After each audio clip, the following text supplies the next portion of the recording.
खातीवास को चांदनी चौक बना देंगे। रामगोपाल, हाँ, और कोई कसर मसर रहेगी तो नाइजेरिया से भाई डॉलर ले आओ। तो कहते हैं कि मैं सावरकर नहीं हूं। अरे तू 100 जन्म लेकर के भी सावरकर नहीं बन सकता। और एक पट्टी लिखी हुई है, Indians and dogs are not allowed. उस शेर का पट्टा ऋषि सुनक कुत्ते को भी साथ ले जाता है और फोटो को वायरल करता है। ये शमशेर कई बार वो फोटो दिखाता है, I am Indian and my dog is also Indian. We are entering 10 down street. इस लड़के के 2 टुकड़े करके तब उस मां ने अदालत की छत तक डाक मारी। कहने गए ये अनपुत्ता, ये वकील को सत्यानाश जावे। 24 गज अष्टुंगल प्रमाण, मार मार मोटे तवे मत चूके चौहान। ये मेरा प्रिय गांव। 77 में पहली बार मैं बिहार की जेल से आया, तब यहाँ नंबरदार राम कुमार जी थे, काका बनवारी लाल सरपंच थे और सारे जो बुजुर्गों ने और यहाँ हमारा स्वागत सम्मान किया था। बाबा लटूरिया की सड़क और 13 तारीख को भाई देवेंद्र जी, हम 4 लोग मुख्यमंत्री जी से मिलकर के वो काम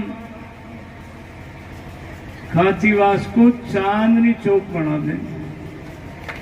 रामगोपाल, हाँ, और कोई कसर मसर रहेगी तो नाइजेरिया से भाई डॉलर ले आओ। ठीक है ना?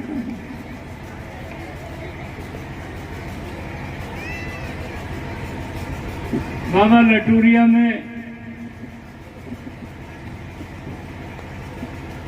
वो जब सरपंच कौन था, सपना चौधरी बुलाई थी।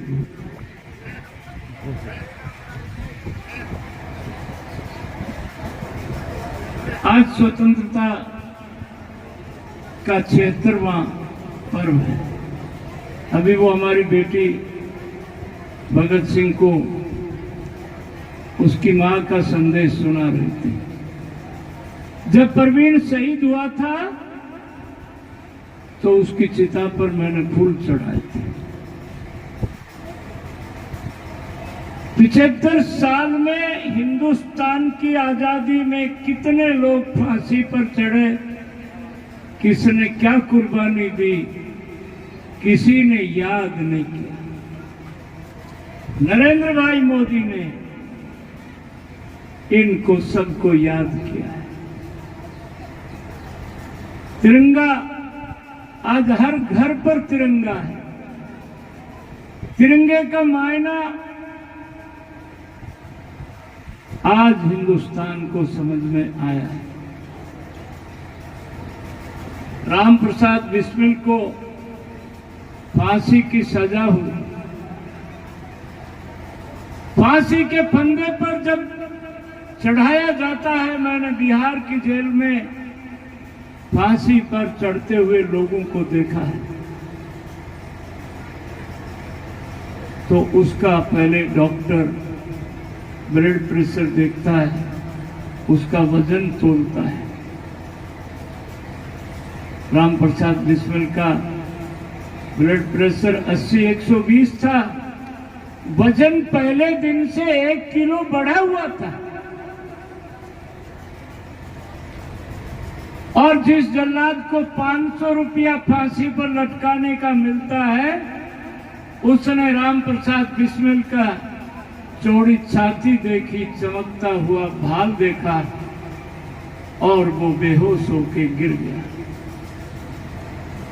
राम प्रसाद बिस्मिल ने फांसी का फंदा अपने हाथ में लिया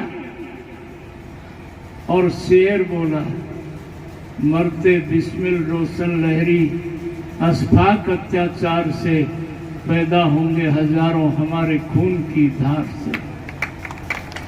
अपने गले में अपना फंदा डाल लिया, नीचे से तख्ते को ठोकर मार दी। ये हमारी शहादत है। ये हिंदुस्तान के, भारत के लिए कुर्बान होने का हमारा तरीका है, ये हमारी तहजीब है। ऐसा नहीं है कि हर आदमी को, जुल्फिकार अली भुट्टो को फांसी की सजा हुई, प्राण उड़ गए, बोरी में लाश को भर के और बोरी को फांसी पर लटकाने की रस्म अदा की थी। हमारा जीना भी महान है, हमारा मरना भी महान है। आज कुछ लोग कहते हैं कि मैं सावरकर नहीं हूं। अरे तू 100 जन्म लेकर के भी सावरकर नहीं बन सकता। ये देश का दुर्भाग्य है कि तू सावरकर जैसे स्वतंत्रता सेनानी को गालियां दे रहा है। काला पानी की वो जेल आप में से कुछ लोगों ने देखी होगी। मैंने वो जेल और वो कोठड़ी जिसमें दामोदर सावरकर को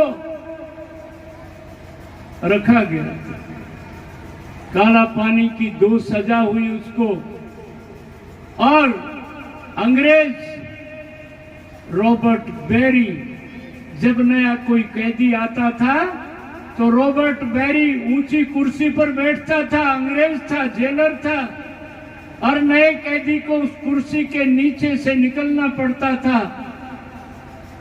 सावरकर जी हथकड़ी लगी हुई, पांव में बेड़ियां लगी हुई, जो समुद्री जहाज का लैट्रिन का होल होता है, हथकड़ी से उसको चौड़ा करके, जिस समुद्र की गहराई का पता नहीं, जिस समुद्र की लंबाई चौड़ाई का पता नहीं, वो सावरकर समुद्र में छलांग लगाई।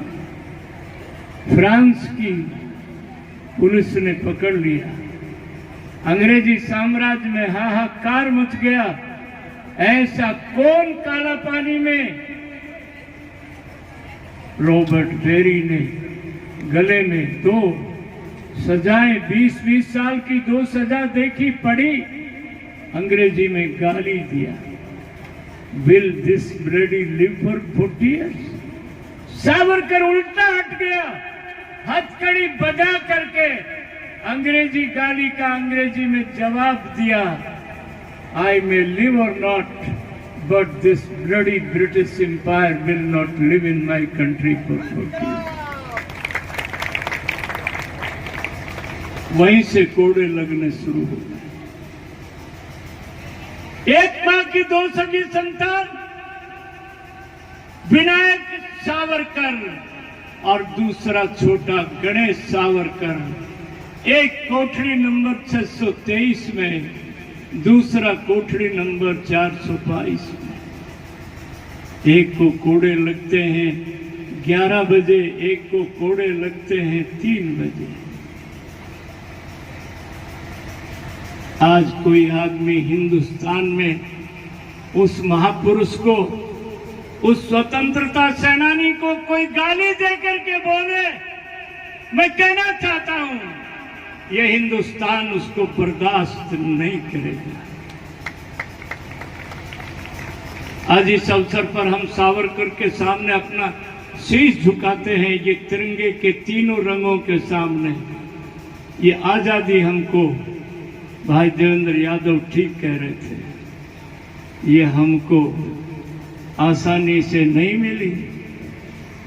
350 साल अंग्रेज ने हम पर हुकूमत किया, 1,34,000 लोग तो फांसी पर चढ़े, और आज उस अंग्रेज के इंग्लैंड में जाकर के भारत का बेटा ऋषि सुनक, हिसार जिले का नहला पावड़ा गांव का रहने वाला, और जब प्राइम मिनिस्टर की शपथ लेने जाता है, 10 डाउन स्ट्रीट इंग्लैंड के प्राइम मिनिस्टर का घर है, उसके बाहर एक पट्टी लिखी हुई है, Indians and dogs are not allowed. वो शेर का पट्टा ऋषि सुनक कुत्ते को भी साथ ले जाता है और फोटो को वायरल करता है। ये शमशेर कई बार वो फोटो दिखाता है, I am Indian and my dog is also Indian. we are entering 10 down streets. और फिर पादरी आता है,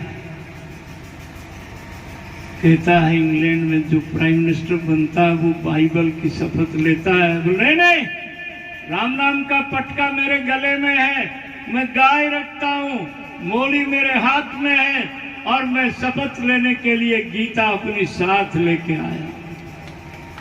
ये हिंदुस्तान का संस्कार है, ये हिंदुस्तान की तहजीब है।